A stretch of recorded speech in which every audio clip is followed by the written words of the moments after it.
just love the drama. Biggest U-turn since winter fuel allowance. Cut that. Because loose lips sink ships. And what the fans want is to stop teams being owned by madmen. Listen, you're really making a mess here. You're not doing what you're supposed to be doing. We're getting really cross with you. The sticky patch came when the rest of the team's sticky patch came, which was sort of January onwards. Grumble, boobs joke, hot ones. No, let me tell you, I don't have to look at this objectively at all. The Wednesday week! Put on your podcast! Hello, good evening. Welcome to another episode of the Wednesday week. We've got plenty to get through tonight. We've got 2 games, 1 signing, 6 bidders, and a whole lot of other nonsense to get through. Joining me tonight, I've got Beth, Terry, and Stevie. Beth, welcome to the show. You all right? How's it going? I'm good. I was just saying before we came on air that I've spent about 3 hours making a pie. So yeah. I'm quite flustered. I've not eaten. But I'm all right. It's nice to be back. Been a while. First time post-admin. First time post-admin. I enjoy that. For the viewers at home and for the people listening in the car on the way to work tomorrow, what pie is it? It's sausage and mushroom with a bit of cheese. Oh, cheese, sausage, mushroom, and cheese. So it's like creamy mushroom sausage, mustard, parmesan, herbs. It's good. It sounds a bit rogue, but it's good. It does sound rogue. I'll not lie. I've not had a sausage mustard, and mushroom. Posh mustard as well, though, isn't it? Cheesy pie. Yeah. Terry, have you ever had out like that? That's a very rogue pie, but I'm intrigued now. I feel like I need to try it. The recipe. Terry, I am born and raised in South Yorkshire. I live for rogue pie, but that means something else where I'm from. Stevie, how are you? You all right? I'm all right until you said rogue pie. Hell of a start. Thank you. Yeah, I'm all good, mate. You good? You doing all right? Oh, fuck. I'm knackered, mate. I'm absolutely knackered. My hospitality life has taken over my life. And I have a kitchen team of 4 people. I fired 2 of them 2 weeks ago. And then one of them handed his immediate notice in today. So today, this Christmas period is not shaping up for a good time in the DF household. You know what I mean? And it's all going terribly. Listen, don't forget to like and subscribe. Don't forget to join us. It really does help the channel, the old like and subscribe and the ringing of the bell. I don't even know where the bell is, or so I'd be able to point at it. Is there a bell? I just hear the cool kids say it. You know what I mean? 10 years ago when YouTube was fun. And then also don't forget to get involved in the comments. We've got a few people join us tonight. We've got Matt Davey, we've got Fordy, we've got Super Owls for Life, Paul Farouche is on, Craig Hayward's on, John Wakefield's on. John Wakefield, who had the tweet of the year, by the way, and we'll probably get into that later on as we talk about potential tyre kicking and whatnot. Stevie, listen, let's not dwell too long on it because it seems like a million years ago, but midweek we played Millwall. This is the lineup. I'm struggling to make head or tail of the lineups as we're getting through it. But hang on, I'm going to have to say this towards the camera. Ike Ugbo got dropped, but I'm annoyed in which the circumstances were he's got dropped. He wasn't dropped for authentic reasons, was he? But not for footballing purposes, was he? Exactly that. Yeah. But it's going to be an interesting show tonight because we get to talk about football and not actually talk about Ike Ugbo being absolutely shit, which I'm actually quite looking forward to be honest with you. I'll give it a change, anyway. But they're on screen for those of you that are watching live, and for those of you that are watching back on YouTube. We can see the lineup: Horvath, Bashiri, Iorfa, Cooper, Maxwell, Amas, Valerie, Ingleson, Bannon, and then McNeill and Cadamartri flipped in at the top. Cooper made his first start. Essentially the same sort of formation, same way we lined up or have been lining up over the last few months. I think this was the game after United, wasn't it? So we needed a bit of a reaction. And I think, although not necessarily the result that we wanted, I think in parts, even though I think, as I remember, Millwall tended to have a little bit more of the game, and certainly more of the sort of the offense. I think the resolve and the tenacity that was shown by the players that were on the pitch was an absolute reaction to the abject performance in the derby. I don't think you could have asked for much more from one or two of them. I'd single out Bannon. I thought Bannon was excellent. I think he caught a couple of strays, a couple of pelters for the Derby performance, but I think he responded to that in a captain's manner last week against Millwall. Obviously, we could talk about the halfway line shot, but I think he was the link-up player. He was involved in everything that went well in that game. And I think up until they made their substitution, bringing Aziz on, it was a game that could have gone either way. Horvath had his monthly decent game. And Turner made a couple of good saves and got himself in there. So that'll be him now until Boxing Day. But you know, there were flashes and there were some promising bits in there. And it, you know, like I said, it was a reaction from the Derby game that we needed. But it felt like a bit of a kick in the knackers when the goal went in, and you kind of went, all of that hard work and everything that we've done over the last 70 minutes or so counts for nothing, because you know when you go 1-0 down in your Sheffield Wednesday, you're not out of the game. That's it. Terry, we've had, you know, I feel like the lack of depth and quality in the squad, I feel like if we're not winning 3-0 by about the hour 10 mark, that's how it's going to go most games, isn't it? We don't really have the legs to make a quality change towards the back end of the game, do we? Absolutely not. And I think that the Millwall game, well, most games have proved that anyway. As you say, an hour and 70 minutes, it's almost like the shoulders drop. They're all absolutely cream crackered anyway. And then Millwall game, what happens? It's just they were getting corner after corner after corner after corner. I think they had something like 4 or something, didn't they? One after the other before the ball got half cleared. They put it back in and scored. So yeah, it's just we hold on for so long. I'd just love us to be like almost like that punch drunk boxer that keeps getting battered but managed to stay on the feet and then throws a lucky punch and we win 1-0. But it never works out that way, does it? No, it never does. Never does. Stevie, you had some statistics for it, didn't you? Did you have corners on your stats? Is that on there? I know you did some prep. The corners, we were heavy on corners. We were heavy on corners. That wasn't actually this game. It was something else we were talking about. That was a commentary game, but we'll get to that. But it was a game on Wednesday where, despite the metrics suggesting that they battered us, they didn't.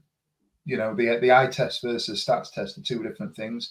And although you can look at the graphic on screen at the moment talks to how many touches they had in the opposition box, 43 for them, 15 for us.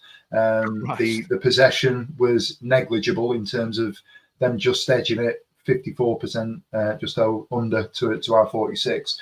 But like I said, you wanted a reaction after the Derby game, and I do feel that we got it. I thought Cooper came in, made a difference. I've seen him for 2 games now. I like what I see of Cooper. He brings an assuredness into the back line, and I know that privately people have been talking in group chats and on social saying that, you know, he will be the kind of player that will bring the better out of Otegbayo.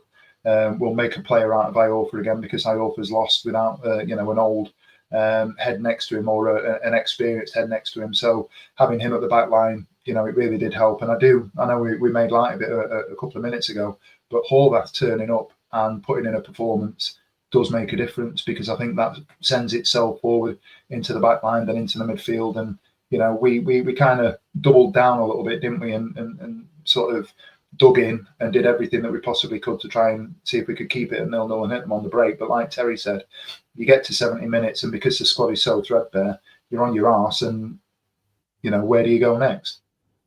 Exactly that. Beth, welcome back. Are you all right? It's been a hot minute. It has. It's nice to be back. I've been cooking up some new agendas because all mine have expired now. We're in administration and all this is happening. So we'll test them out tonight. We'll see how we go. Cooking up some new agendas. I like that. I tell you what I'm going to do. I'm going to go through some comments that I've started this evening. And the Beth, you're catching strays already, babe. Sausage, mushroom and cheese pie, absolute rascal tackle, which I enjoy as a phrase. I'm gonna use that. Rascal tackle could be good, could be bad. You never know. I enjoy it. But also up the pies, all pies, aren't we? Matt Davis said, Dan, you should know where your bell is. And then John Wakefield said, I want that on a T-shirt in the Tat Shop. I think a reference to the Tweet of the Year award that I gave him on November the 30th, not to be confused with November the 31st. And in terms of football itself, Tim Wymark has gone with time to start playing more youngsters, rotating the squad more, and getting some game time for next season. Now we know where we'll be next season. Interesting thought that, Tim. To be fair, and I feel like we should talk about that later on when we talk about off-field matters. Slappy Gilmore has gone with love that analogy, Terry. Sheffield Wednesday, the Fabio Wardley of Championship football. And then Side Talk, we referenced him last week. Stevie said thanks for the kind words on the last podcast. And Steve, you need to say if you are for or against. Top podcast as always, lads and lasses as well. I enjoy that. You see, we're so diverse. I'm for him. Do you know what? I'm for him this week. Clip that. All right, then. So let's move on to other matters. Beth. We only done a signing, kids. We've done a signing. I always get this wrong because I always used to call him Derek Redmond, the creator of Grange Hill and Hollyoaks, as some kind of gag. But this is a player... Not the sprinter, Dan. Not the sprinter. Sprinter. A sprinter, what was married to Sharon Davies. Yes, also that as well. The one that did that really emotional bit where his dad helped him down the track. I can't watch it. I find that a really tough watch. Mate, can I tell you just a quick story about that? He's not a Wednesday fan, so he won't listen. That Derek Redmond clip must have been played in about 15 different assemblies over the space of about a week and a half, about 5 years ago, when we were talking about resilience and motivation and everything else. It's the go-to clip. So if you are a secondary school teacher with any sort of background in sport PE and you want to link it to anything, I defy you to find somebody that goes Derek Redmond clip. Honestly, it's the most famous clip in school. Far be it for me to cast dispersion on our education system, but that is a terrible example for resilience. That is awful. I mean, bear in mind, he got in this entire process, right? It was difficult. It was a difficult watch, right? But he did get disqualified for cheating, and he had to get help for somebody to carry him over the line. Let's not. It's the whole never give up process. Never give up. He couldn't bloody walk. He's making it worse. Know when to give up should have been the message. Christ. Could have been in a wheelchair by the end of the week. Beth, help me out here. We made a signing. Let's talk about Redmond. That's not a bad signing, is it, Beth? My first two thoughts were I was really whelmed by it. I was just whelmed. Whelmed. It was just like, okay. I guess the free agent market in November is a lot of whelming players. So I wasn't kind of expecting anything crazy. Yep. Second of all, he looks really funny in blue and white, don't you think? So I think in my head, Southampton, Norwich. After a quick Google, he started at Birmingham, so he's been in blue, but not in blue and white stripes. So when he came on Saturday, I was like, this looks so strange. Yeah. I think I don't remember him that well at Norwich. I remember him at Southampton, obviously been great. But my most recent memory of him is my old housemate was a Burnley fan. And I went quite a lot with him when they were in the Premier League, time before this one. And they were shite.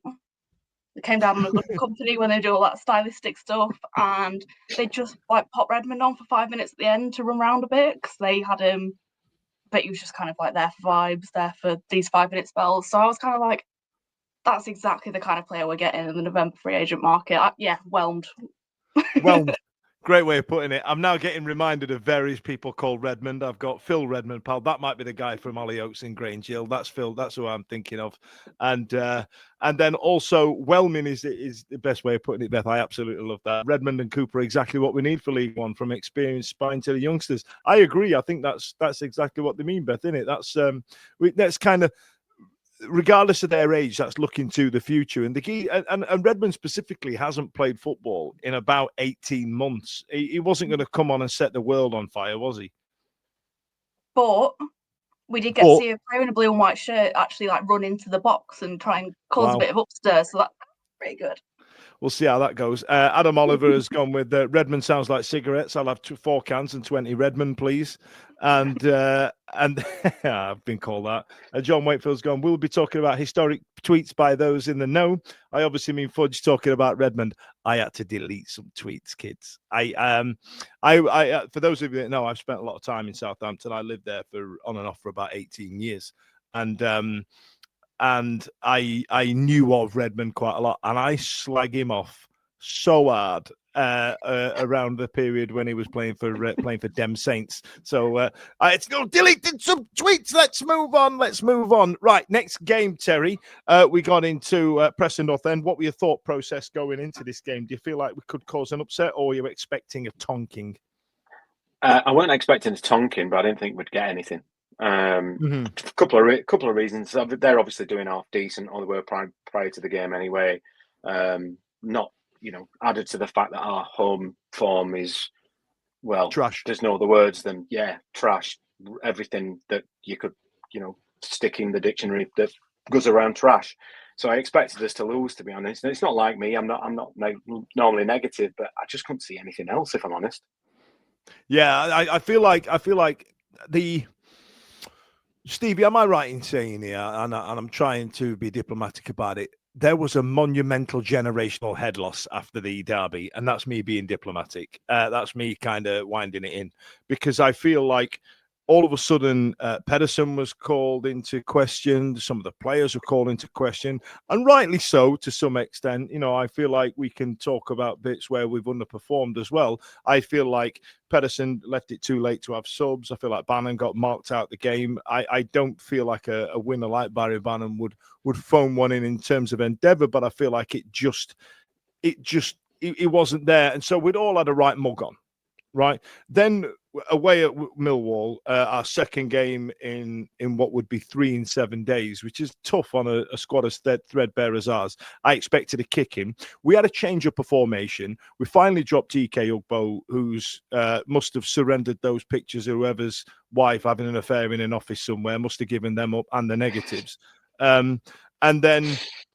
And then going into Saturday, I was like Terry. I weren't sat there thinking, we're gonna turn up and do a bit. But there was another formation change again into, and we were trying to work it out, ladies and gents, off air what the formation was. So I'm going to put the line up now, Stevie. That's the Preston one. So this is, I want the Preston one. Never you mind.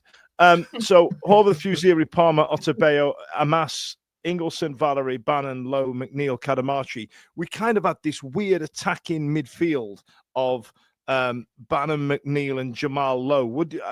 Is that right? Or were they all playing number 10? I looked at it at 1:45, and I think I agree about the head loss stuff. Just before we move on to the Preston lineup, the stuff from the United game with Pedersen and Bannon and one or two bits. Bottom line, we didn't turn up and we were handily beaten, and I think we can all agree that we would have expected a little bit more on the team in terms of the performance on Derby Day, and we didn't get it. We've had to go down to Millwall midweek, which is a shitter of a place to go to. You're going to struggle to get a sell out there. However many went down, I'm not 100% certain, but you'll struggle to sell an away allocation midweek in London. But we travelled in numbers again, and I thought we were quite vocal. Credit to the people that were there. But there was a weird atmosphere on Saturday, wasn't there? We turned up, myself and Molly, turned up at sort of 1:30ish, 1:15, 1:30. Then they announced the team. Hillsborough was quiet, Penistone Road was quiet, Herries Road was quiet. It felt like a little bit of a after the Lord Mayor show, if you like. It felt a little bit anticlimactic before we got into it. They announced the team, and it looked like a back four with Palmer and Otabeo. That was my first inclination, that we were going to play that. But once the game started and they lined up, I turned to my pal and said, "This looks like a 3-3-1 almost, where the Valerie, Otabeo and Palmer at the back, your midfield of Ingleson. I thought initially it was Bannon and Amas and Fusiri. I had a brain fart then. Sort of in front with J-Lo and Cadamartri. Thank you, Daniel. J-Lo and Cadamartri in front of them. But it was almost like the false wing backs that played either as a 5 and then a 3. But it became apparent that Ingleson and Bannon had kind of swapped, and Ingleson was playing the anchor, was playing a little bit deeper, and that gave Bannon a little bit of a freedom. And if when you look at it, I think on reflection, Bannon had that freedom to potentially, as we've just said, we were talking about it off air, a number 10 playing in the 10 position effectively, wasn't it? And I thought it was refreshing to see, because he was playing in a much more advanced role, and I think that's something we can tap into going forwards, because it's going to give him license to be that link player between whoever's playing up top I was behind him. I wasn't mad at it. I was quite impressed with what we saw on Saturday. Yeah, absolutely. Especially given the manner of the defeat, if that makes sense. Beth, there was a little bit of I want to say embarrassment from the mooted celebrations that was Charlie McNeill scoring so early on. I feel like, I don't know. I thought they'd go nuts. I thought they'd go, yeah, go on, that's it. But there was kind of like well done, kid, when he scored, rather than us reaching for the skies, because I feel like they just knew it's far too early to score. That's a ridiculous time to score.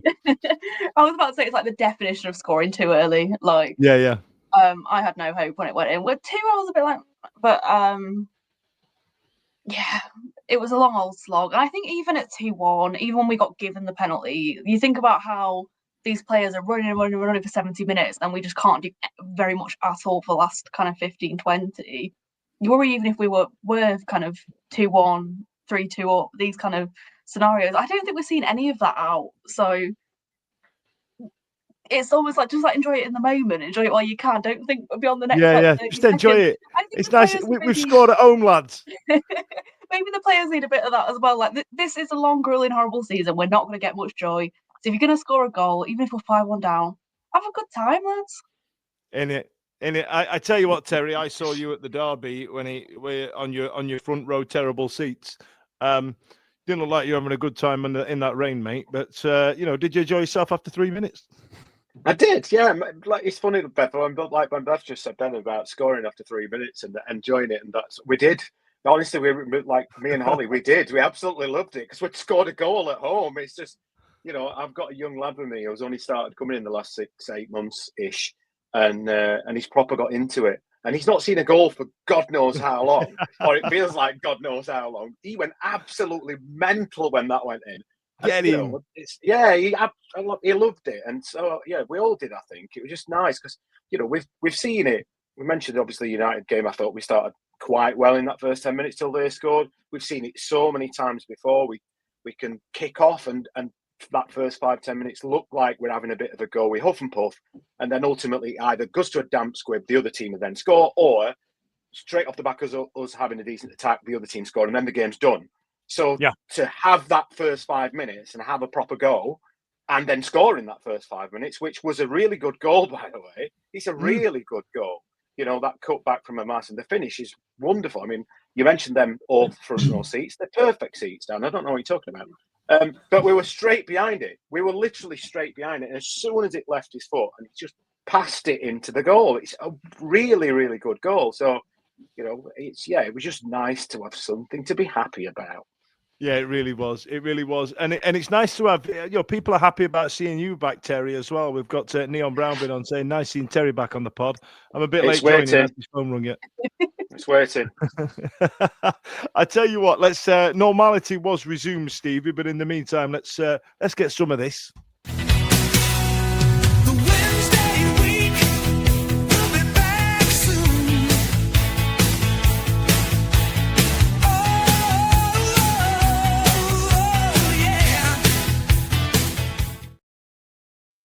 So welcome back. That was a brief advert break. It wasn't Terry's ringtone. Normality was resumed not 7 minutes later, Stevie. And at this point, did you think, well, that was going to happen, wasn't it? Yeah, of course you did. You always have that feeling that you're going to concede in those sort of situations that first 10 minutes. And you could almost see the moment it went out, it's one of those that played back in slow motion, didn't it? And you kind of went, oh, Christ, here we go. Ball cut back. Whiteman has just played it through easy as you like into the bottom corner. It's gone through a bit of traffic, if I remember rightly. But they were on it from there. It was almost like they were offended that they'd gone behind. I don't know if anybody else caught the reactions, but they weren't there celebrating really in the first couple of goals. It was right. Grab the ball. Let's get back to the halfway line, because who the bloody hell is Sheffield Wednesday to try and take 3 points off us? They even in the 10th minute were set up thinking that they'd had some sort of divine right to go and win the game. And from that moment, you think normal service has been resumed. Fortunately, we go another 3-4 minutes, and then we go 2-1 up, don't we? Do you feel that complacency might be an extra player on our team when it comes to playing Sheffield Wednesday as the season goes on? I'd hope so. Do you know what? I'd hope so. And I think if you've got teams that don't do the homework or people that don't set up right, you know, or they might look at our formation and go, we're not familiar with this or how they've set up. People are going to expect to come to us and go, right, this is Sheffield Wednesday. They've got nothing. We're minus whatever it is now, minus 10, I think it is now, 27 points off safety. We know what's coming. I do think that there's going to be an opportunity going forward. So I know I'm jumping ahead a little bit, just super quick. There'll be an opportunity going forward come January, all being well, that we might be able to do a little bit of business that's going to catch a few people out. However, you know, people turn up with an arrogance. I don't think if we're on it and we've got, you know, at least 9-10 of our players that are with it, I think we can cause some damage. It just so happens that it's not happening enough, is it? 27 points. That sounds ridiculous. Terry, you're old enough to remember. What was that one that Leeds had when they went down to League One? Was it something like 30, 40 points? And Dennis Wise was involved somewhere. Oh God, yeah, Ken Bates. Yeah, I think it were 21. Yeah, 21, I thought it was more than that. I looked it up today. The record is Luton got minus 30. Luton I think 08, 09. So I was thinking, do we go for it in that kind of grey area we have in between?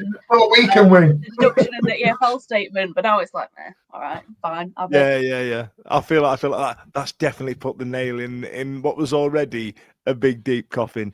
I tell you what, Beth, I made a point of skipping this past Stevie and making sure he spoke about something else. I actually worked on the rotation on who gets to talk about what, because there was one player that played really well after a battering upfield for the first goal for McNeill, and then the second one came in after a cross from a certain player as well. I thought this goal absolutely put the cat amongst quite the amount of pigeons, and Liam Palm was bloody brilliant on Saturday. I thought you were about to ask me about Harry O'Mass, because that's all my stupid Manchester shite. He was very good, and he was another one that needed a redemption, especially after the derby. He needed an arc. Yeah. I think a lot of the players have restored a lot of their credit. Granted, we've not seen Ikobo yet. But kind of thinking about the two games we've had. Honestly, Beth, I mean it. I hope he's on paternity leave for the next 10 years. What can you get in this country now? 3 months? No, a couple of weeks, isn't it? I'm hoping Dan's got to delete some tweets. Because things change. To be fair, Terry, I'll have to delete a lot of these episodes over the last 3 or 4 months, I think. Yeah, it was great to see Palms doing well again. I think when Liam and when Barry have bad games, it feels like being a bit mad at something you shouldn't be. I don't want to say like a cat or something like that, but it feels wrong. I was really happy to see him do well. And while I'm here, because I thought you could ask me about Harry O'Mass. Fantastic. No, crack on. Ask him all about it. That young man is going to be playing international football. I'm calling it. He's been fantastic, and obviously I've watched a lot of him when I was working on the Manchester United podcast, and kind of had quite a lot of headway what he looked like when he was playing Europa League and when he was playing in the cups for them. But there's so many new aspects to his game that I've seen watching him for us that are brilliant. Like, for someone who plays so wide and so aggressively, he holds up so well for a young guy and holds up, controls it, keeps it with him. He's got like Velcro boots on. There was a brilliant bit on Saturday. I think it might have been the assist for McNeill. But it's just like, how on earth has he still got that? He's a very robust young man as well, isn't he? You know, if you look at like who was that kid we had? Was it Alex Hunt? And he looked like he was like 50 kilograms wet through. Harry O'Mass he's got his thighs and his calves are like, they're incredible, aren't they? How do you get that thick? I mean, all right, he's got short man syndrome, and that's how you get them biceps. That's back me up, Stevie. That's where it is. It's a short man thing, isn't it? Tall geezers don't get big biceps. So whenever you see these people on the internet, they've got these large biceps. Long levers. That's what it is. Yeah. Long levers. It's cause they're short. But yeah, he's a robust young man, and he's got a hell of a head on his shoulders. I hope some of the other players are starting to look at him, going, "Look at that, we're getting shown up by a literal teenager." You know what I mean? Because I think he's brilliant. Now, Terry, this pissed me off. This really pissed me off. That Cadamartri chance is got played through by Ingelsson. I would expect any striker at this level to at least test the goalkeeper a lot more than what Cads did.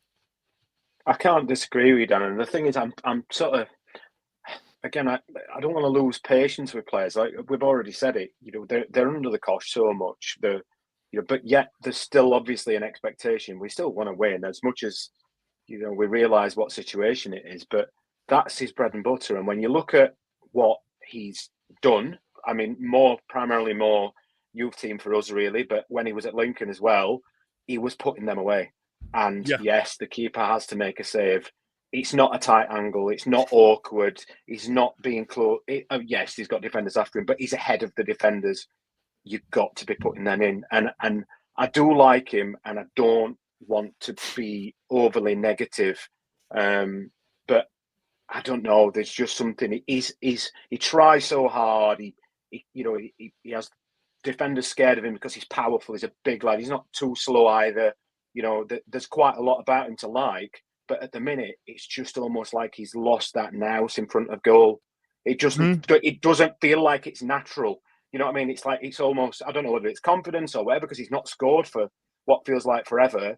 I don't know whether it's that. But there were just, I don't know. I weren't overly confident when he went through, and I don't know whether it's just that. I don't know. I think he's definitely changed in what type of player he is. There was definitely a battering ram in there. I remember him, smashing his own face up to score against, I think it was Norwich. And I don't know. He seems to have lost that edge a little bit. I don't know where it is. And I think you might be right, Terry. I think his confidence is on its ass. Where are we? We're half an hour in. Stevie, let's get to the they equalised. Of course they did. Let's talk about the penalty.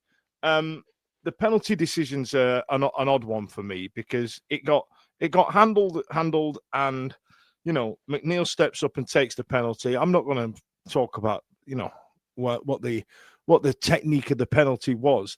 I am concerned the amount of chat I see perpetuated by people like Rob Statton, for example, asking Henrik Pedersen this question directly, questioning why McNeill was taking the penalty in the first place. I mean, maybe I'm just an old romantic.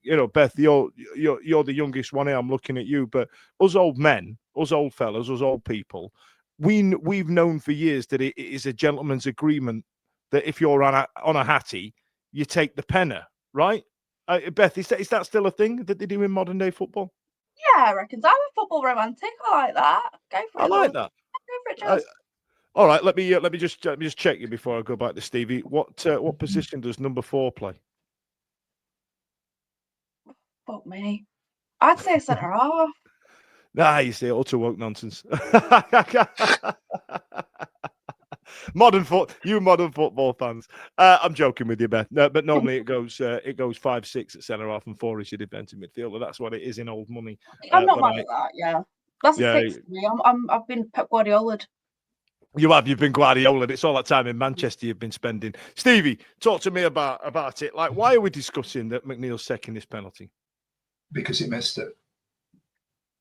It's as simple as that. Yeah. We're talking about it because it didn't go in. You can look down the line. I think somebody tongue-in-cheek put in the comments earlier on that Palmer should have took the penalty. Palmer took a good penalty against Bolton, I think it was earlier on in the season. So did McNeill, didn't he? McNeill, McNeill, an anchored one against Bolton. We put in the group chat. We've got the LMS chat, and I went. I think it must have been about 7 o'clock Saturday night. Am I right in thinking that he penenkered one in a penalty shoot, and we're questioning whether or not he? And somebody came back and said, "Yeah, I think I got the game wrong. I think instead it was a Grimsby game." However, he's proven that he's a decent penalty taker, or he's got form for scoring penalties this season. Bannon has missed 3 out of 6, I think it is. I'll stand corrected on that one. People looking down the line, it should have been Bannon because he's the captain. He should step up. He's got the experience. We automatically go to the argument that it's for sentimental reasons that we've given the ball to McNeill. I look across that 11 players that are on the pitch. There's nobody that stands out as an out-and-out penalty taker. We've lost Smith, who obviously was, the stalwart penalty taker for however long he was with us. Windass as well. He was now taking penalties. We don't have those players anymore. And seeing as it's the first one we've had all season, how can we argue? How can we know? How can we say that, he shouldn't have taken that penalty? Take away the fact that it's 2 goals. If he's only got one goal, or if he's not scored at all, he steps up to take the penalty. I don't think we're having this conversation. I genuinely don't. Do you know what? Sorry, I think the issue from sorry, Steve, I'll continue you then. I mean, the issue for me, the only thing for me that threw me was the fact that when we got the penalty, McNeill wasn't the first one with the ball. Ingleson had the ball. It went, he had the ball, and everybody's going, is he taking it? Then Bannon had the ball, and then, okay, he's taking it. And then all of a sudden, Charlie's got the ball. And I don't know whether that sort of led into this whole thing about, we didn't know we were taking it. And as you alluded to, Dan, the question by Rob on Radio Sheffield about, do we know who the penalty taker is, etc. I don't know whether that was the precursor to the question. I don't know, but I don't think that necessarily helped. But that's the way thing now, isn't it? Though that you give like the player who is not taking the penalty takes the ball first to shield some of the kind of grief and yap and. It's the whole Southgate psychology stuff, isn't it? Yeah. Are they just trying to do the thing? I don't know. Henrik's doing very the thing. savvy, I like coach. I tell you what, Beth. Before I come to you about wrapping this up, I've been corrected by an old man. Men on the internet are to be trusted, and where is it? I did click it. It said 4 and 5 are centre halves, as per Mark Smith and Mick Lyons. 6 is your defensive midfielder, 8 is your box to box, and 7 is your right wing back. 11 plays on the left. I agree with 80% of that, Big Revs. No, I tell you what it is. I used to have constant fallouts with this kid I used to play football with who insisted on having number 4, and he got number 4 stitched in his boots. He played left back. I can't tell you how much it wound me up. He gave me the right ump. I mean, and that shirt was too big for him, and then they got him a new one. It pissed me out. A whole thing. Right, so they went up the other end. I'm saying it's as bad as a left back with number 2. Or a reserve goalkeeper at number 2. Or a goalkeeper at number 2, yeah. I played Sunday League football with a lad, or knew a lad who played centre half, and he was quite notorious in the Meadowall Prem. Called him Dallas. He used to wear number 10 as a centre half. I'd be fucking furious. I'd be furious. Ian Barron's new to the channel. Says, "Can you see my messages? I'm new to the channel. They're right on screen in the bottom right there, Ian. So yes. And Big Rev's talking about the penalty. Said, to be fair, he had the nads to step up on a natural high confidence oozing through his veins. I honestly, I'm embarrassed for Rob Staton asking that of the gaffer. I am. I think it's fucking ridiculous. I think he's asked it, but I think he was getting some on the phone in as well. I think people have given him the whole, will you ask him this? Will you ask him that? But at the same time, absolute rage baiting. It seems to be a little bit of a narrative now where the people that are phoning in, I get in the car at sort of 5:15, takes me 45 minutes to get home with the traffic. Will you ask him this? Will you say that? Get to him. You've got a line to the managers, and it's not just Sheffield Wednesday. Can you ask him these questions? And I just think we've got journalists that know how to do the job, and that's not me being horrible about anybody. Don't caveat it. Sorry, it's Beth, the BBC have got to serve the people. So Staton's getting all this. I think he absolutely loves the rage baiting. I think he's great at it. I think that's what he does. He knows what he's doing. Yeah, he knows what he's doing. The shittery with Chansiri the last 6 months, he's had a big fucking spoon and just stirred the pot the entire summer and got everybody in a right old frenzy, like some of the in the no accounts on the internet. But we'll get to that in a bit. Anyway, they went up, scored. We lost 3-2. Redmond nearly got one towards the end, Stevie. Yeah, came on. Did look a bit rusty, to be fair, when he came on. But there was one towards the end, right at the end, 90th minute. He's cut inside and his flash ran across, and for a split second, he had that hope that he was going to nestle in the bottom corner, but a couple of yards wide, unfortunately. Just one last thing to pick up. I wanted to sort of tip my hat to Cooper and Redmond. The stoppages with the balls going out of play. I sat on the south in front of the dugout. Every time the ball went out of play, they were arms round a mass. They were getting into the younger lads that were on the pitch. They were offering little bits of advice. It was almost like they were doing a little bit of coaching and sharing their experiences as well, which I thought was quite nice to see. So it's not just Pedersen and the coaching staff. People are coming in like Cooper and Redmond, putting their arms around the players and sharing that little bit of experience, which I think is going to be really important over the next few weeks. Absolutely. Anyway, Beth, wrap this up. Do you think we're ever going to win again at home? don't know. But Maybe.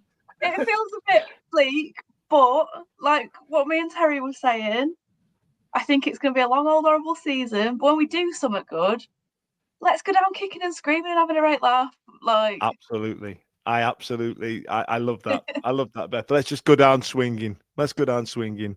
Let's get in someone's face. Let's get in a tear up, just like I did in a man in a Tesla today. Wasn't proud of myself, but I'll tell you that story offline because I come across it. Like one of those. Am I the asshole? You know what I mean? One of them. A geezer's like. I've got a feeling the answer is yes, Dan. I don't know. It's just something I get. A feeling I get. Yeah. Well, what it was, right? If you're driving down a road and the other side of the road's just a complete standstill, right? A geezer in this Tesla's just come tearing out the crowd, like come in to pull into my lane. I've slammed the anchors on. He's pulled out in front of me, and then and we've gone around the corner. He's come up behind me and started giving me the gestures like Marcus Rashford, going, "You need to think. You need to think." And I thought, hey, Dan. Here's an opportunity to be creative. So I got out the car and I screamed hot spittle at a man for 2 cycles of the traffic lights we were waiting at while he slowly wound his window up rather tepidly, which I really enjoyed. And then as I'm walking away, he decided to wind his window down a crack and went, "Yeah, fuck off, prick." And no. So I'm going back. I'm not having that. I'm honestly, I think I have more of a mug on about the weekend than I'd like to admit. So anyway, here's a little brief interlude for you there, kids. Right then, so let's talk about other things. Paul Stanley interview suggesting that the takeover deadline might now fall into the week beyond the 5th of December. Terry, we've been having this date in our mind for a few weeks now, haven't we? That the 5th of December was going to be the time in which the takeover was going to be completed. We've heard rumours of various bidders dropping out. I feel like that will be more of a smokescreen to say, for them to keep their dignity, to say that they've pulled out rather than, Chris Wigfield going, "You ain't got enough money to buy this club, so you're out the running," which I feel like it probably is. Is that correct? Is that your takeaway? I think it's a fair assumption, Dan. I mean, and in terms of the date, I think for me, it's always been a little bit of an arbitrary date, more of hope than expectation. We all know that these things aren't done overnight. We're talking about tens of millions of pounds here. We're not popping down to Costco and buying a pint of milk, are we? You know what I mean? It's just, these things are going to take time. We want it to happen yesterday. We all want it to happen yesterday.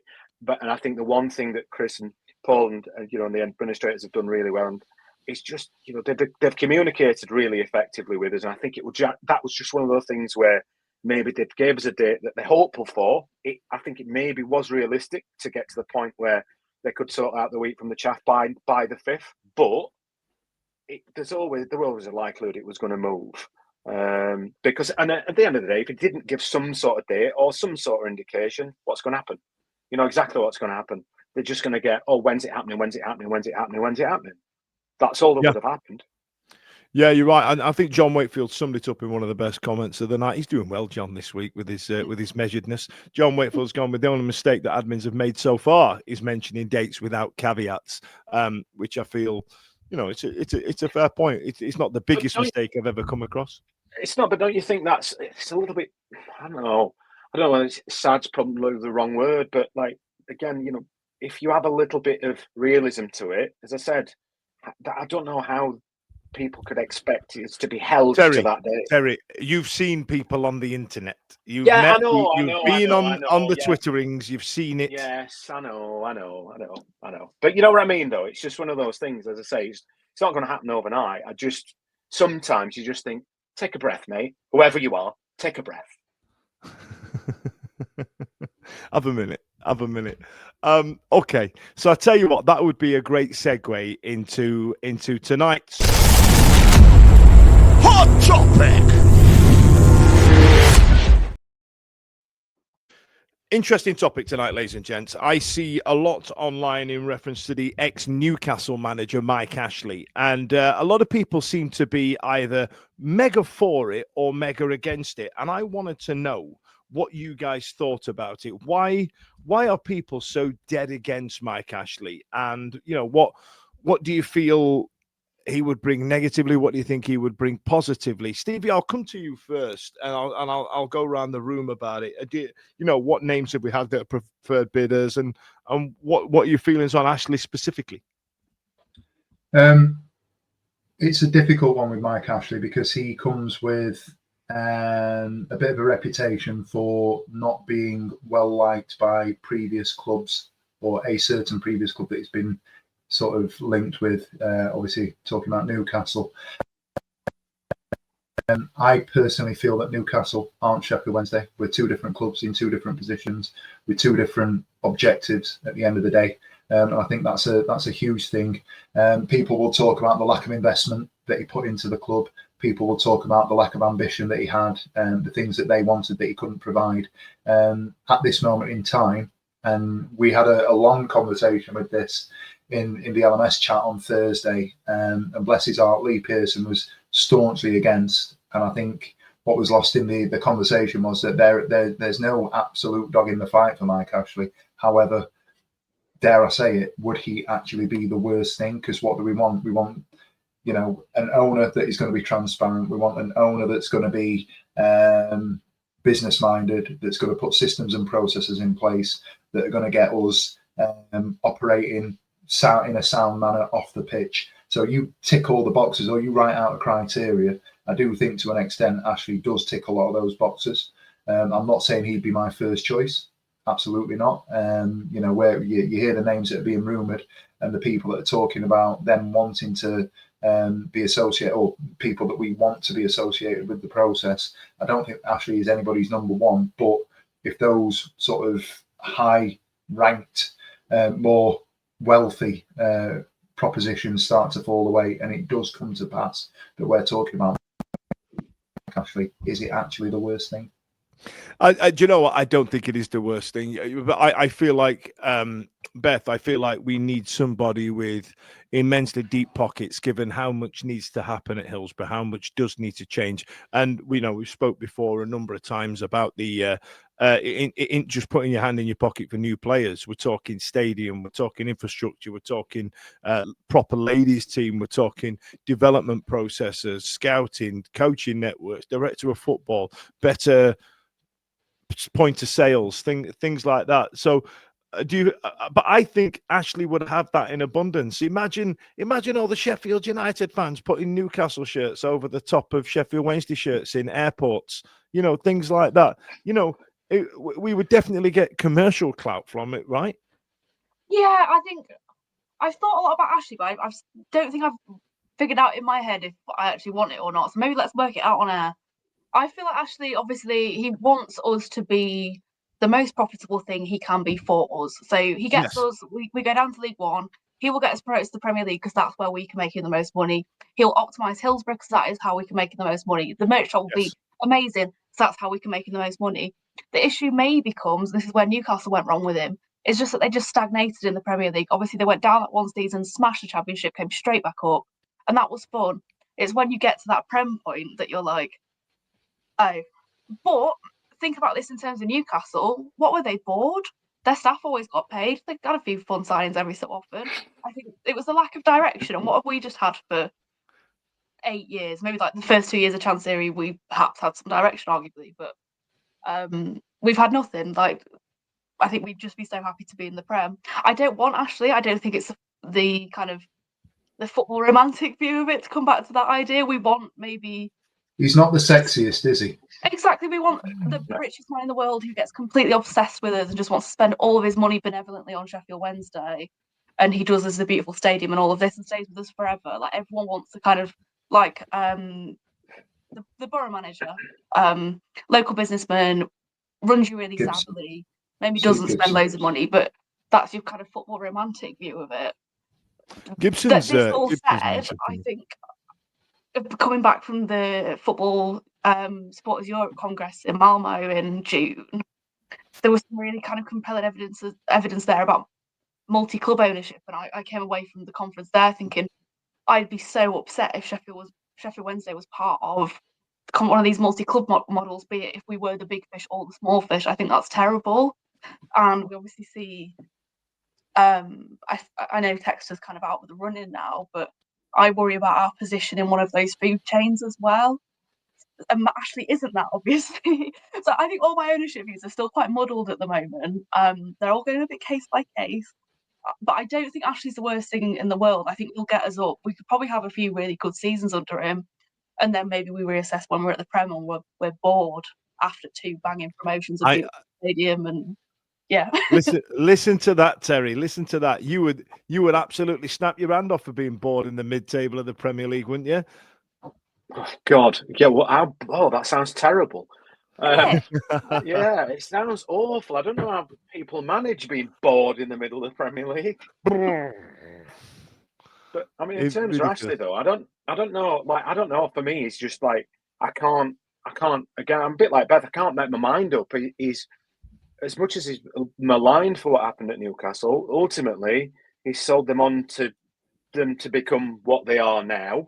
You know, he's done okay, and then they've sold on and you know they've got absolute oodles of money now, spending God knows how much on 70-odd million on strikers and stuff after he's gone. The one thing about Ashley is I don't think he'd stick around. I just get the sense he's a little bit like what Simon Jordan was saying the other week. Come in and try and not so much nick it, as Simon Jordan said, but come in and not spending too much on it, building it up, setting it up, which is not a bad thing. It's not a bad thing. But I just don't see him being as the one to stick around. And I think we'd like a little bit of, I don't know, for me, I'd like a little bit of safety and a little bit of security. And I just think he'd be, come in, sort it out, make a bit of money, flip it. I'll be all right with that. I'd be all right with it. No, I'd be all right with it. But I just, you know, I don't know. Again, you mentioned the old romantic side of football, Dan. I just, yeah, and Beth sort of touched on it as well. I'd just like somebody to be ours, somebody to call us own. I tell you what, Stevie, I think he probably gets a bit of grief, doesn't he? Because there was that rumour that he gave Coventry their notice on I think it was the Rico back then, wasn't it? There was that story around that. But I think Coventry are doing all right. Let's be fucking honest here. You know what I mean? But that's another argument around the whole business model versus football ownership support, you know, sentiment, if you like. We are emotionally invested in Sheffield Wednesday. That's why we do what we do. That's why we are what we are. Mike Ashley's got no affinity to Sheffield Wednesday as a football club. What he wants is that he wants to run it as a business. I'm just laughing at the comment that's come up. Flip that. He does. He wants to run it as a business, and what he'll do is he'll come in, he'll stabilise us.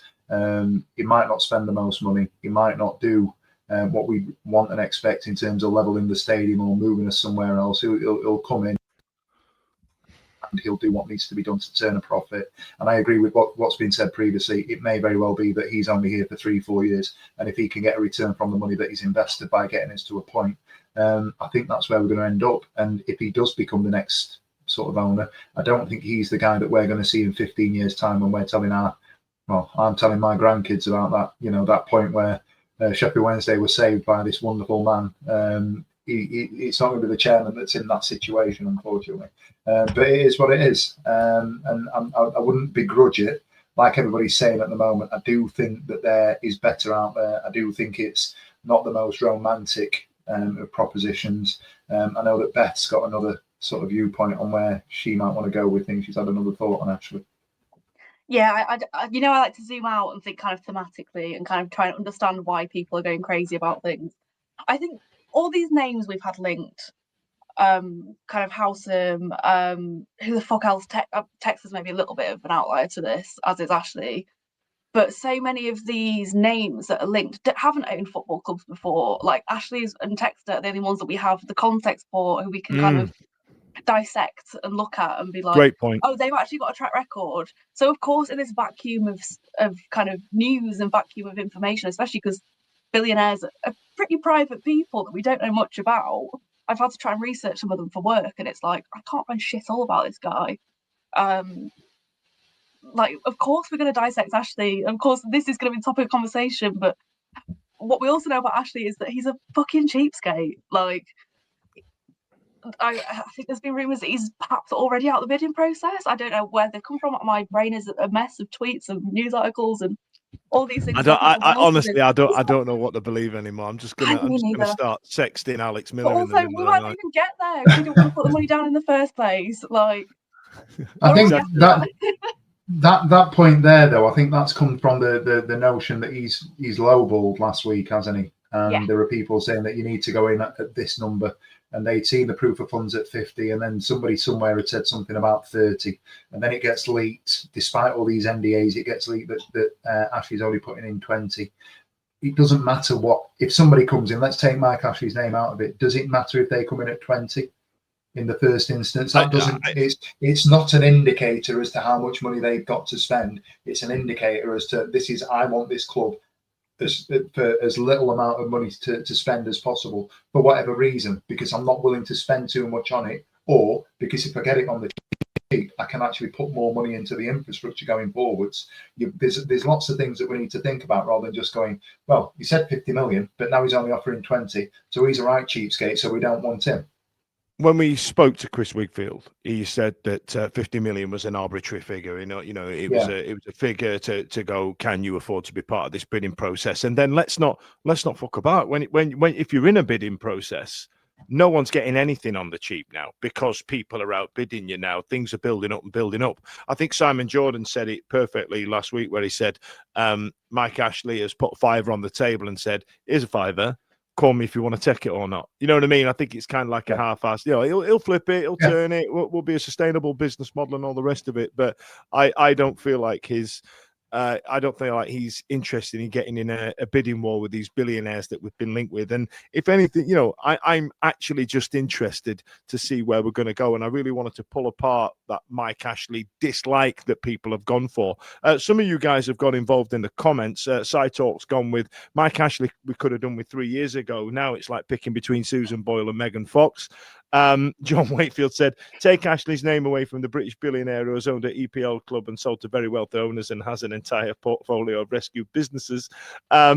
Alpha Life says, we need investment. Ashley won't upgrade or build a new stadium. He will just look for a quick profit. I don't know if that's entirely true, but I know he would be looking for a quick profit. Whether he upgrades or build, I don't think he'll build a new stadium, but I feel like he'd upgrade what we've got. He's going to have to upgrade the stadium, isn't he, mate? Well, he has to anyway, right? And that's where no one's getting on the cheap. Ashley's commercial and retail experience would be valuable, says Big Revs. Pre-admin, 90% of the fan base would have jumped to Ashley regardless.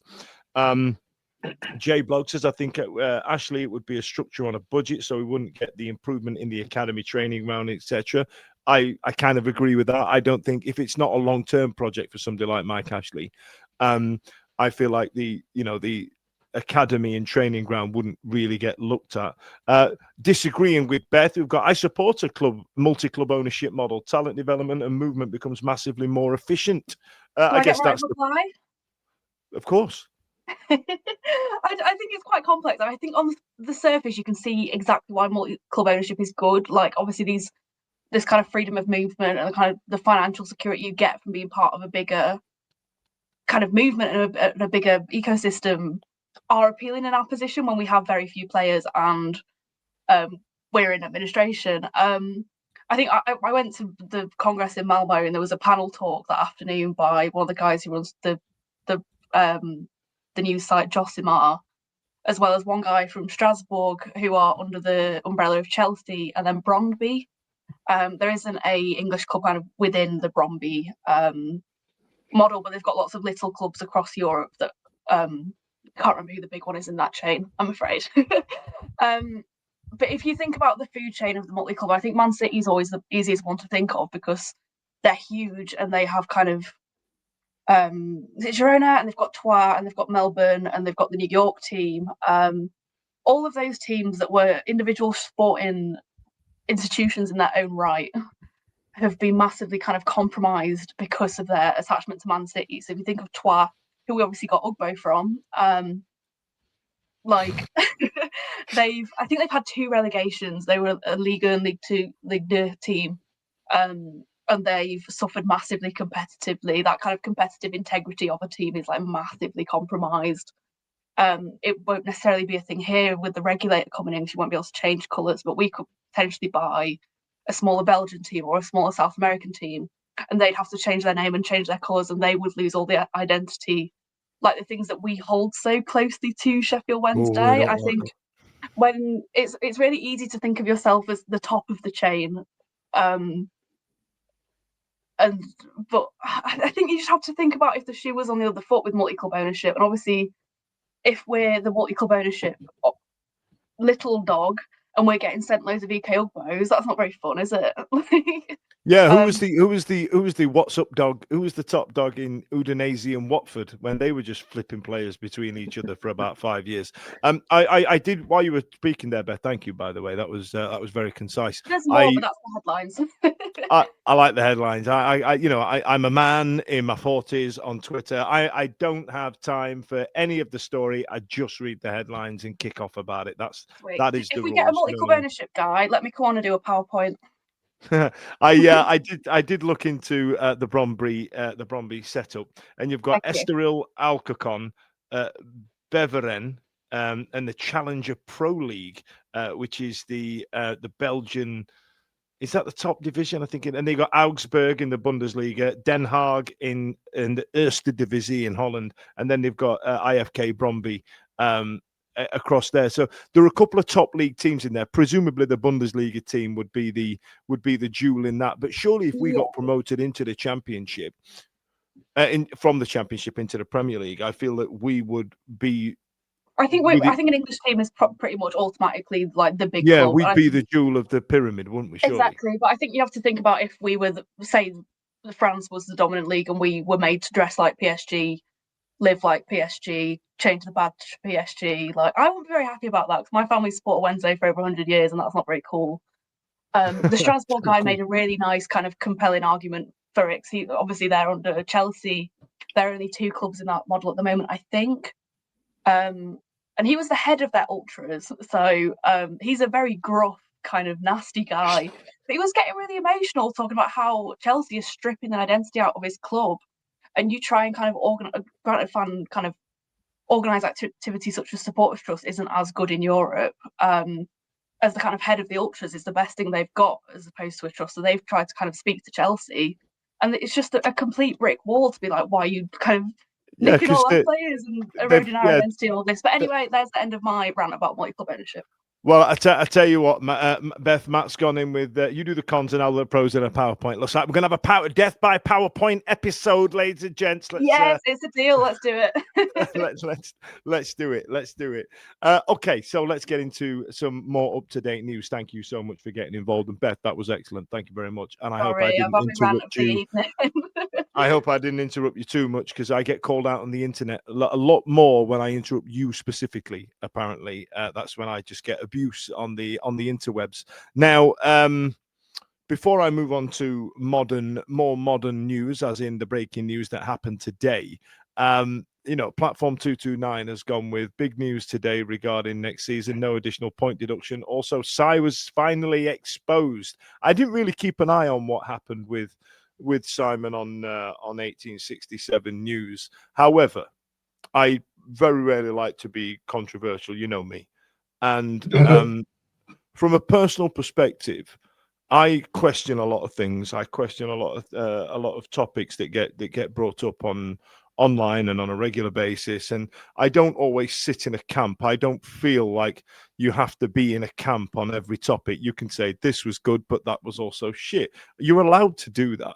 And I feel that the decision-making process on a lot of things is like an arc with a needle on it, right? This is camp A, this is camp B on one side. And sometimes you work out the pros and cons and find out where you sit on each side. You don't have to be that polarized. When it come to me questioning Simon from 1867 News, I came under a lot of abuse. I came under a lot of abuse online, and I've been doing this a long time, so I'm quite thick-skinned, and I'll have a regular debate with anybody as long as it's respectful and we haven't got to resort to childish name calling and give your head a wobble and all the rest of it. I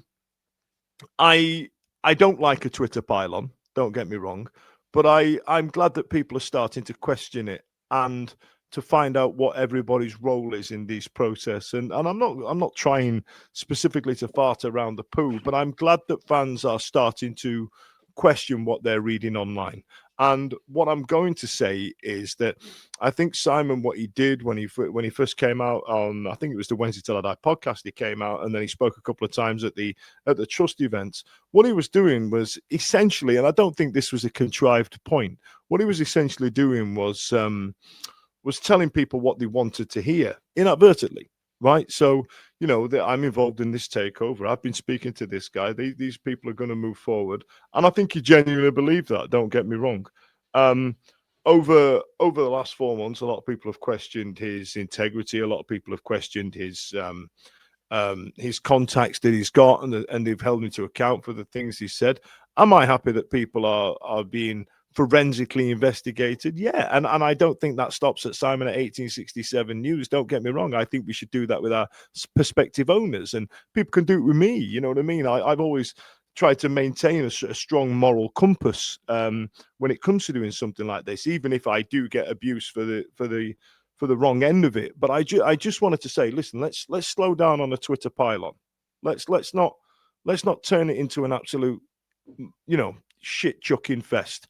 We know that, and the more learned of you know that Twitter is an echo chamber specifically. And when I say echo chamber, it's a phrase that gets chucked about. Let me try and dive down on what it means. Is what Twitter does is realize what you like, what you enjoy seeing, what you respond to online, and it shows you more of that. The best way I can explain it is if any of you have got Instagram Reels or TikTok and you go, hey, there's a video I like, and you give it a like, TikTok will go, here is the same joke over and over again. And that's what it does. It pushes it straight into your face. And that's what Twitter can be like. And that's what it means by an echo chamber. It shows you what you want to see in order to keep you on the app. That's what happens.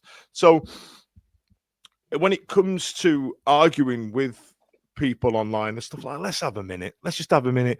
And let's just ignore. If you don't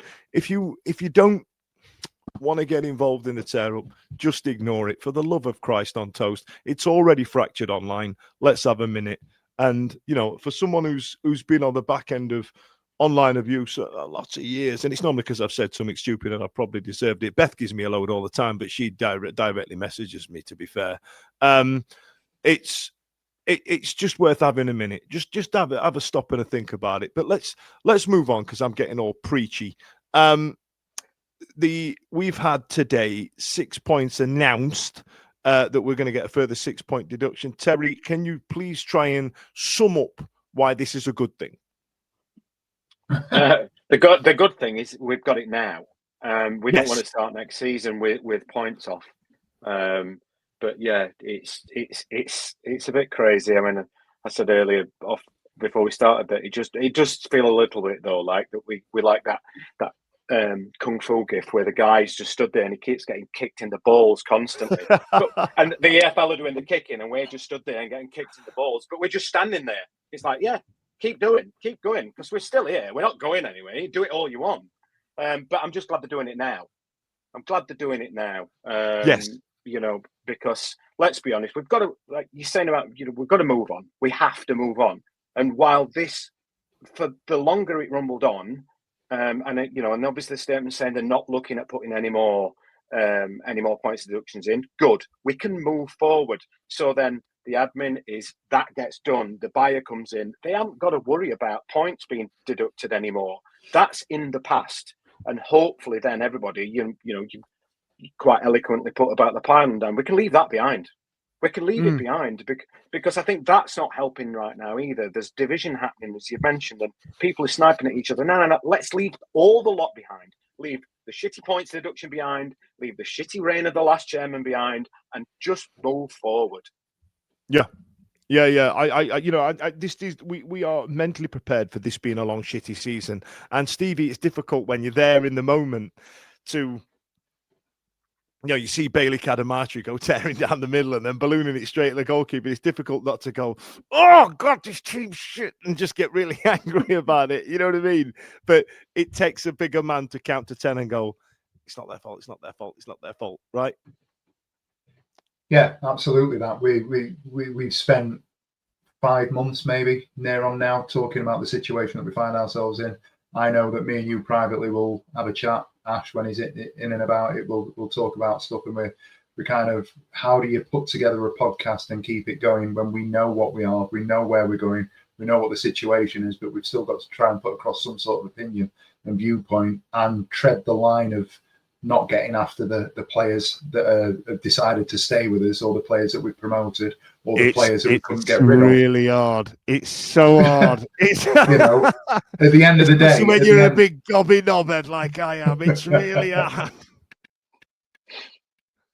At the end of the day, there's probably 5-6 members of that squad that we wouldn't choose to have. There are certain players that are playing up front that are on paternity that any other season wouldn't be anywhere near the first team squad based on their performances and their goal output. We talked about Cadamartri and the fact that he missed that one-on-one. Cadamartri's not scored a goal in over 3 months, and at the minute he's our first choice striker.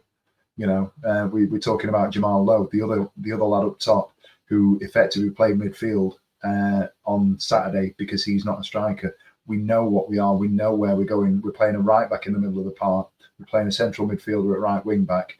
And we've got an 18-year-old kid from Manchester United tearing it up because there's nobody else that we can have. The goalkeeper, we can't hammer the guy because we know what he is. Pedersen knows what he is. He said it in press conferences. We can't dig the guy out, or we can't dig these players out because we get rid. Then what do we do next? The only other argument that probably you could probably have is, at what point do we put the kids in?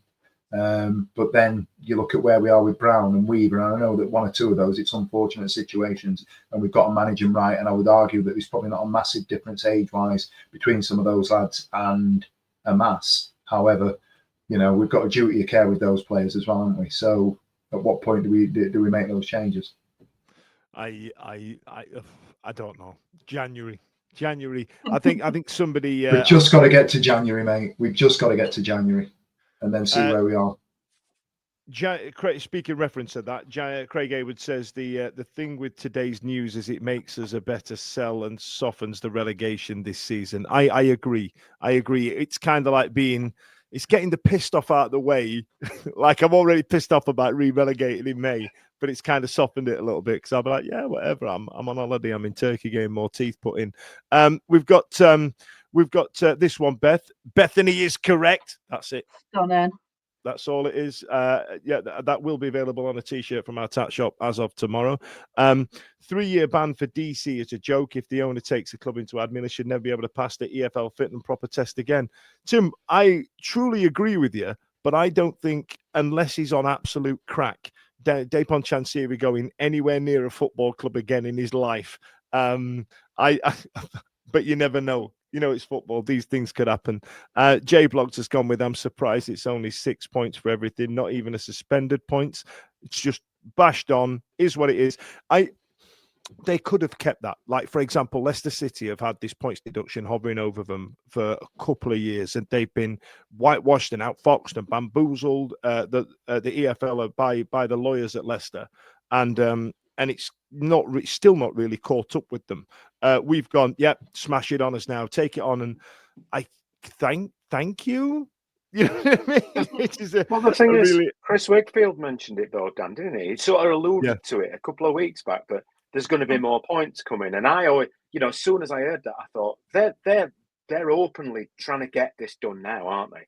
Before, it was clear, weren't it? Very quickly. They're trying to get this done and sorted and not have the Leicester situation. Oh, we can drag away. We all know we're relegated. So just pile them on. Just get it out of the way. Yeah, absolutely. It's clever, quite clever. I think it's clever, to be fair. It's what we need. It's one of those things where, look, we know the EFL's rules kind of push onto us as fans. Everything that they've got power over affects us rather than Dapon Chansiri directly. You know what I mean? But I kind of like that they're doing it over the line. Matt Richards has gone with a beautiful comment saying, "Wasn't he on crack already?" You never know. Sam says, "Thank you for calling out the Twitter pylon, Dan. It wasn't necessary and on the verge of bullying." That's how I felt once I'd read it. I like calling people out, and I like it when people call me out. But platform 229 does go on and correctly as well, rightly so. Again, I'm not in a camp So I took on a role. He knew what he was doing. Fans fed off it in a desperate time for the club, and he's still doing so, even going as far as to criticise and put others down that don't go along. He did. I you know, that also happened as well, and I'm not, you know. I just didn't like it. You know what I mean? It's a difficult thing to to navigate. Right. So, Stevie, do I have anything else? Do I have any other business before I wrap this up? It's been a long old evening. No. It'd be remiss of us not to wish Barry Bannon a happy birthday. It's his birthday today. Captain's birthday. He's 55 years old. Congratulations, Baz. If you need me to put you in touch with a geezer in Turkey for the follicles, I've got a guy on speed dial. I'll sort you right out. Beth, thank you for joining me this evening. Thank you for not shouting at me for talking over you the last time. I hope I've been respectful enough for the comments to not tell me off. Yeah, you've been very brave and patient today. Thank you. Brave and patient. It's been very nice to be back. Thank you for having me. I'll take that as a compliment. Terry, thanks a lot for joining us as well. Last minute substitute was Terry this evening, and I appreciate your time. Say hello to Mrs. H for me, because she's probably just feeding your dinner to the dog right now. She's furious with you, I bet. Or think about my pie. Yeah, I am constantly thinking about your pie, Beth. Mustard and sausage, sweet child of mine. And mushrooms, Dan, don't forget. Which are the real twins, God. you know what I mean? Also, don't forget, there is a group on Facebook that we have partnered up with to raffle off a couple of the classic football shirts, the Christmas jumpers. Tickets are available at £2.50 each, and they are available on the WAWAW. We're all Wednesday, aren't we? Wawa group on Facebook. If you give it a find, Matt and David will post the link to it in the bottom of the comments. Stevie, thanks a lot for tonight. Thanks a lot to you lot getting involved. I know it's been tough, and to have a few hundred people of you listening tonight, quite overwhelming. Thanks a lot, and see you later. Every week, live from 8 p.m. It's the Wednesday Week, bringing you football analysis. He said we'll win the league next season. Bringing you modern references. I did a little 1920s fist pump there. Not done that in a while. If we could do just a 1-to-1, not me because it'd last 7 days apparently, like Craig David. I should not have said that. I should not have said that. This shows like you're mental. No, I'm not. Clip that. Bringing you terrible impressions. Wibble wobble, wobbly wobble, wibble wobble. Cyber Jordan. When, hey, you got to play a 4-4-2. She. I don't know where these jokes are coming from. Available on all social medias. Obviously, this goes out on YouTube and as well as all the other social media out there, podcasts, etc. The award-winning Wednesday Week. Join us. Put on your podcast.